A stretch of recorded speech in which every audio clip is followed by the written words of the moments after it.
Vous pensez faire vos choix librement. Vous croyez que vos relations, vos désirs, vos luttes naissent de votre propre individualité. Mais Carl Jung a mis en garde contre une réalité que la plupart des gens n'osent jamais admettre. Une grande partie de votre vie est façonnée, influencée et silencieusement contrôlée par des types de personnalités que vous ne reconnaissez même pas. Ces types ne s'annoncent pas. Ils ne portent pas d'étiquette sur leur front. Ils traversent votre vie comme des ombres, laissant derrière eux confusion, attirance, frustration ou peur. Et une fois que vous commencez à les voir pour ce qu'ils sont vraiment, vous réalisez à quel point ils ont toujours eu du pouvoir sur vous. Car voici la vérité, la personnalité n'est pas seulement une question de manie ou d'habitude. C'est une énergie, une force. C'est la manière dont les gens vous attirent, manipulent votre attention et influencent vos choix sans jamais avoir besoin de le demander directement. Jung n'a pas seulement étudié la psyché, il a exploré les archétypes, ces structures profondément ancrées dans la nature humaine. Et il a vu que, cachées dans ces structures, se trouvent des personnalités qui ont toujours tiré les ficelles du comportement humain. Quand vous apprenez à les voir clairement, vous comprenez pourquoi certaines personnes vous font sentir impuissant, pourquoi certaines relations vous consument, et pourquoi certains schémas dans votre vie se répètent comme une malédiction. Le premier type est le manipulateur du désir. Cette personne ne vous dit jamais directement quoi faire. Au lieu de cela, elle crée une atmosphère où vous ne pouvez vous empêcher de vouloir ce qu'elle veut. Elle n'est pas toujours séduisante au sens évident. Parfois, elle est discrète, parfois autoritaire, parfois charmante, parfois vulnérable. Mais son pouvoir réside dans une seule compétence, la capacité à éveiller votre désir, puis à le maintenir juste hors de portée. Pensez à l'ami qui vous fait chercher son approbation, à l'amant qui vous donne juste assez d'attention pour vous garder accro, ou au leader qui vous convainc que lui seul détient le chemin vers le sens. Jung croyait que ce type gagne du pouvoir parce que la plupart des gens sont aveugles à leur propre ombre. Ils ne réalisent pas à quel point le désir peut facilement devenir une laisse. Le manipulateur du désir ne vous contrôle pas par la force. Il vous contrôle en retournant vos propres aspirations contre vous. Le deuxième type est plus insidieux, le juge silencieux. Cette personnalité n'a jamais besoin d'élever la voix, de discuter, ni même de s'expliquer. Elle dégage un standard de jugement si puissant que vous vous sentez rapetissé en sa présence. Les parents font cela, les enseignants aussi, les partenaires également. Parfois sans même s'en rendre compte. Vous êtes face à eux, et soudain vos mots vacillent.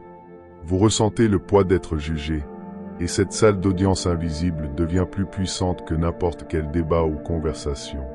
Jung disait que ce type contrôle parce qu'il incarne le surmoi, cette voix d'autorité intériorisée que la société implante en chacun de nous. Quand vous rencontrez quelqu'un qui amplifie cette voix, vous redevenez un enfant. Vous vous défendez. Vous vous justifiez. Vous vous sentez condamné, même s'ils n'ont jamais prononcé un mot. Ce type ne séduit pas par le désir. Il séduit par la honte. Et la honte, selon Jung, est l'une des forces les plus paralysantes de l'âme humaine. Puis vient le trickster, peut-être le plus dangereux de tous. Le trickster prospère dans le chaos. Il ment, non seulement aux autres, mais aussi à lui-même. Il est une contradiction enveloppée dans un sourire. Au début, il semble inoffensif, voire amusant. Il vous fait rire. Il vous charme. Il vous désarme. Mais Jung a reconnu que le trickster possède un pouvoir ancien. Il déstabilise votre sens de la réalité. Vous vous éloignez de lui incertain de ce que vous croyez, remettant en question votre propre mémoire, doutant de vos instincts. Un jour, il est gentil, le lendemain, il vous trahit. Un instant, il est fragile, l'instant d'après, il est cruel. Le trickster n'a pas besoin de vous contrôler directement. Il vous emmêle dans des illusions jusqu'à ce que vous ne puissiez plus voir ce qui est vrai. Et quand la vérité disparaît, vous vous accrochez à lui pour trouver de la stabilité, même s'il est celui qui vous l'a volé. Jung avertissait que les tricksters n'apparaissent pas seulement dans les relations, mais aussi en politique, en religion, en culture. Ce sont ceux qui promettent le salut d'une main tout en cachant un couteau dans l'autre. Ils prospèrent sur les contradictions, car les contradictions vous rendent dépendants. Pourquoi ne les voyons-nous pas? Si ces types sont si puissants, Pourquoi ne les voyons-nous pas? Parce que notre ego est fragile. Nous aimons croire que nous sommes des individus rationnels et libres. Nous aimons penser que personne ne peut nous contrôler. Mais Jung a révélé une vérité plus sombre. La psyché est poreuse. Nous ne sommes pas des systèmes fermés. Nous sommes vulnérables aux énergies, aux archétypes, aux personnalités qui se glissent sous la surface de notre conscience. Vous ne voyez pas le manipulateur du désir parce que vous voulez ce qu'il offre. Vous ne voyez pas le juge silencieux parce que vous craignez déjà la condamnation. Vous ne voyez pas le trickster parce que ses illusions semblent plus sûres que la réalité. Ainsi, vous avancez dans la vie en pensant que vous dirigez le navire, alors qu'en réalité, vous êtes porté par des courants bien plus anciens et puissants que vous. Une fois que vous commencez à voir ces types, quelque chose change. Vous cessez d'être un participant passif à leur jeu. Vous commencez à remarquer l'attraction du désir avant qu'il ne vous capture, le poids du jugement avant qu'il ne vous écrase, la ruse avant qu'elle ne vous emmêle. Mais voici la subtilité que Jung voulait que vous reteniez. Ces types ne vivent pas seulement dans les autres. Ils vivent en vous. Votre propre psyché contient le manipulateur, le juge, le trickster. La raison pour laquelle vous tombez sous leur influence chez les autres est que vous ne les avez pas confrontés en vous-même. La séduction, le jugement, la ruse, ils ont du pouvoir sur vous parce qu'ils sont irrésolus en vous. Cette prise de conscience est à la fois terrifiante et libératrice. Terrifiante, car elle signifie que vous n'êtes jamais aussi libre que vous le pensiez. Libératrice, car une fois que vous affrontez ces forces en vous, elles perdent leur pouvoir de vous contrôler à travers les autres. Mais ce n'est que le début, car Jung a identifié plus que ces trois types. Il existe des types plus profonds, plus sombres, qui ne se contentent pas d'influencer vos sentiments, mais dictent votre destinée même. Et une fois que vous les découvrez, vous verrez comment des sociétés entières, des histoires entières et des vies personnelles entières sont gouvernées par des mains invisibles que vous n'aviez jamais remarquées auparavant. Le quatrième type est ce que Jung appelait le porteur d'ombre. Cette personne porte inconsciemment les parties de vous-même que vous avez refoulées. Au début, vous ne les remarquerez même pas, mais quelque chose en eux vous dérange. Il vous irrite, il vous provoque, il vous déclenche, et vous vous dites que c'est parce qu'ils sont imparfaits, égoïstes, arrogants, cruels, faibles. Mais Jung disait non. Le porteur d'ombre vous contrôle précisément parce qu'il incarne les choses que vous refusez de voir en vous. Vos jugements sur eux sont des miroirs. Votre haine pour eux est une haine de soi déplacée. Pensez aux collègues qui vous agacent sans fin, à l'ami que vous ne supportez pas, à l'étranger qui déclenche un dégoût instantané. Souvent, ils ne font rien d'inhabituel. Ils ne font que refléter les traits que vous avez enfouis. Et voici la partie terrifiante. Tant que vous restez aveugle à votre propre ombre, le porteur d'ombre a un pouvoir absolu sur vous. Il dicte vos émotions, vos réactions, votre paix intérieure. Vous passez votre vie à leur résister, à les condamner, à parler d'eux, alors qu'en réalité, vous vous battez contre vous-même. Le porteur d'ombre n'a pas besoin de manipuler. Il existe, et votre obscurité non revendiquée fait le reste. Le cinquième type est le dévoreur. Contrairement au manipulateur ou au juge, le dévoreur ne joue pas de jeu. Il consomme. Ce sont les personnes dont la présence vous vide, dont les besoins éclipsent toujours les vôtres, dont les crises absorbent chaque once de votre énergie. Ce sont l'ami qui a toujours besoin d'être sauvé, le partenaire qui s'effondre sans vous, le parent qui exige un sacrifice sans fin. Au début, cela semble noble. Vous vous sentez nécessaire, important, précieux. Mais avec le temps, Jung avertissait, vous réalisez la vérité. Le dévoreur ne se contente pas de s'appuyer sur vous. Il vous consume jusqu'à ce qu'il ne reste rien de vous. Jung voyait cela dans les mythes, dans l'histoire, dans la psychologie, l'archétype de la mère dévorante, du père tyran, de l'enfant manipulateur, du leader toxique. Le dévoreur prospère parce que vous confondez son besoin avec de l'amour. Vous croyez que votre sacrifice est une preuve de votre bonté. Mais Jung savait mieux. Il disait que ceux qui donnent sans limite ne sont pas des saints. Ils sont des victimes. Et le dévoreur prospère sur ses victimes. Ce type vous contrôle en vous convainquant que votre valeur se mesure à ce que vous pouvez endurer. Et une fois que vous acceptez ce mensonge, ils ne cesseront jamais de se nourrir. Enfin, il y a le faux sauveur. Ce type est peut-être le plus séduisant de tous, car il n'apparaît pas comme une menace, mais comme votre réponse. Il se présente comme celui qui va vous sauver, vous guider, vous racheter. Il vous fait sentir choisi, spécial, protégé. Il promet de vous sortir du désespoir, de vous montrer la vérité, de vous donner un but que vous ne pouvez pas trouver seul. Mais Jung voyait le danger. Le faux sauveur ne vous rend pas votre pouvoir. Il exige que vous le lui donniez. Son sauvetage a un prix, votre autonomie. Son guidage devient votre dépendance. Son but remplace le vôtre.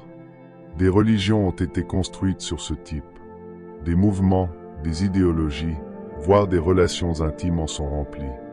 Le faux sauveur prospère sur le désespoir des perdus. Il brille le plus fort quand vous vous sentez le plus faible. Et voici la cruelle ironie.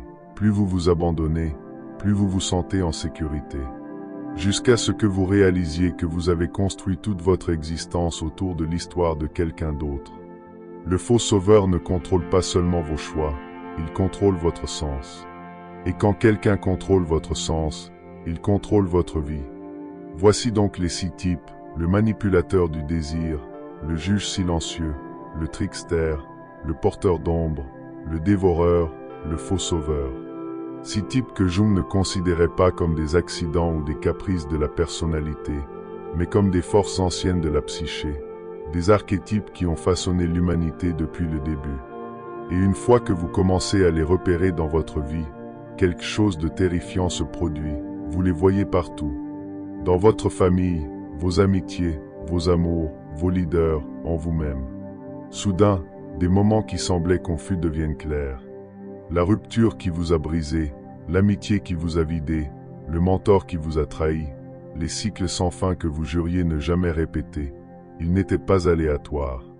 Ils étaient le résultat inévitable de tomber sous le contrôle de ces 6 types. Mais voici le piège dont Jung nous mettait en garde. Une fois que vous les reconnaissez, il est facile de les transformer en méchants. Il est facile de haïr le manipulateur, de mépriser le juge, de craindre le trickster, de détester le dévoreur, de démasquer le sauveur. Mais Jung insistait sur le fait que ce n'est que la moitié du chemin. Car ces types ne vivent pas seulement dans le monde extérieur. Ils vivent en vous. Chaque fois que vous manipulez pour obtenir ce que vous voulez, vous devenez le manipulateur. Chaque fois que vous condamnez en silence, vous devenez le juge. Chaque fois que vous déstabilisez les autres avec des contradictions, vous devenez le trickster. Chaque fois que vous projetez votre ombre, vous devenez le porteur d'ombre. Chaque fois que vous consommez les autres sans rien donner en retour, vous devenez le dévoreur. Chaque fois que vous exigez de la dévotion en échange d'aide, vous devenez le faux sauveur. Et c'est pourquoi ces types ont tant de pouvoir sur vous. Vous les reconnaissez inconsciemment, car ils sont des miroirs de votre propre psyché. La question n'est donc pas de savoir si vous rencontrerez ces types. Vous les avez déjà rencontrés. Vous les rencontrerez toujours. La vraie question est de savoir si vous resterez contrôlé par eux ou si vous les intégrerez, les maîtriserez et surmonterez leur jeu. Car Jung croyait ceci, vous ne pouvez pas détruire ces forces. Vous ne pouvez que les ramener à la conscience, les affronter et apprendre à vous tenir à leur égal. Sinon, elles régneront sur votre vie depuis les ombres. Dans la dernière partie, nous irons encore plus loin pour comprendre comment ces 6 types façonnent non seulement les relations, mais des sociétés entières, et comment les reconnaître pourrait être la première étape pour se libérer d'une vie entière de contrôle invisible. Vous avez maintenant vu les 6 personnalités dont Jung nous mettait en garde, le manipulateur du désir, le juge silencieux, le trickster, le porteur d'ombre, le dévoreur, le faux sauveur. 6 forces qui ne vous influencent pas simplement de manière occasionnelle, mais façonnent silencieusement le cours de votre vie. Et plus vous les voyez, plus cela devient troublant. Car soudain, vous réalisez qu'ils ne sont pas des exceptions. Ils sont partout. Pensez aux personnes qui ont le plus marqué votre vie. Le partenaire qui vous a gardé accro même si vous saviez qu'il n'était pas bon pour vous. Le manipulateur du désir. Le parent dont le silence désapprobateur résonne encore dans votre esprit. Le juge silencieux. Le leader qui vous a fait douter de la réalité elle-même, le trickster. La personne qui a toujours provoqué votre irritation, le porteur d'ombre. L'ami qui a vidé votre énergie, toujours en demandant plus, le dévoreur. La figure qui promettait de vous sauver, mais qui a fini par vous rendre dépendant, le faux sauveur. Maintenant, imaginez une société entière façonnée par ces types. Les politiciens qui manipulent avec des promesses. Les religions qui jugent avec la culpabilité. Les entreprises qui vous trompent avec des illusions. La culture qui projette son ombre sur des boucs émissaires. Les systèmes qui dévorent votre temps, votre travail, votre santé. Les sauveurs qui offrent des solutions uniquement si vous abandonnez votre liberté. Soudain, l'intuition de Jung n'explique pas seulement votre vie privée. Elle explique l'histoire. Elle explique le pouvoir. Elle explique pourquoi, génération après génération, nous tombons dans les mêmes pièges. Mais revenons à vous, car il est facile de pointer du doigt la société, l'histoire, la politique. La vraie question est, comment ces six types contrôlent-ils votre vie quotidienne en ce moment? Qui vous fait courir après son approbation comme une drogue? Qui vous fait vous sentir petit avec un jugement silencieux? Qui vous fait rire tout en volant votre stabilité? Qui provoque votre haine parce qu'il porte votre ombre? Qui consomme votre énergie jusqu'à ce que vous vous effondriez? Qui vous fait sentir sauvé, mais seulement si vous vous abandonnez? Ce ne sont pas des questions abstraites. Ce sont la carte de votre prison personnelle. Et tant que vous ne verrez pas ces visages clairement, tant que vous ne les nommerez pas pour ce qu'ils sont, vous continuerez à confondre contrôle et amour, manipulation et loyauté, exploitation et destin. Mais voici la vérité la plus difficile que Jung nous a laissée. Ces types ont du pouvoir sur vous parce que vous les portez en vous. Le manipulateur est en vous quand vous utilisez le charme au lieu de l'honnêteté. Le juge est en vous quand vous condamnez sans compassion. Le trickster est en vous quand vous tordez la vérité pour servir votre ego. Le porteur d'ombre est en vous quand vous projetez vos défauts sur les autres. Le dévoreur est en vous quand vous prenez sans donner. Le faux sauveur est en vous quand vous exigez la dépendance au lieu de la croissance. Et c'est pourquoi ils vous contrôlent si facilement. Vous ne les craignez pas seulement chez les autres. Vous les craignez en vous-même. La bataille n'est pas là dehors. Elle est ici, dans les chambres cachées de votre propre psyché. Alors, que faites-vous de cette connaissance? Jung ne nous a jamais dit de détruire ces forces. C'est impossible. Elles font partie de la condition humaine, aussi ancienne que les mythes, aussi universelle que la respiration. Mais il nous a dit de les intégrer, de les ramener à la conscience, de reconnaître quand elles surgissent chez les autres et quand elles surgissent en nous-mêmes. D'arrêter d'être les marionnettes d'archétypes inconscients et de devenir des participants conscients dans nos propres vies. C'est le chemin de l'individuation, le chemin pour devenir entier. Quand vous voyez le manipulateur, vous reconnaissez votre propre soif de désir. Quand vous faites face au juge, vous confrontez votre propre honte. Quand vous rencontrez le trickster, vous testez votre propre emprise sur la vérité. Quand vous croisez l'ombre, vous acceptez votre propre obscurité. Quand vous résistez au dévoreur, vous apprenez les limites. Quand vous démasquez le faux sauveur, vous reprenez votre pouvoir. Et ce faisant, vous n'êtes plus contrôlé. Vous n'êtes plus une proie. Vous n'êtes plus aveugle. Mais soyons brutalement honnêtes, cette liberté n'est pas facile. Elle n'est pas confortable. Et elle n'est pas sûre. Car une fois que vous voyez ces types, une fois que vous reconnaissez leur schéma, vous ne pouvez plus revenir en arrière. Vous ne pourrez plus regarder les relations de la même manière. Vous ne pourrez plus vénérer les leaders sans suspicion. Vous ne pourrez plus vous accrocher aux illusions sans entendre le murmure de la manipulation en dessous.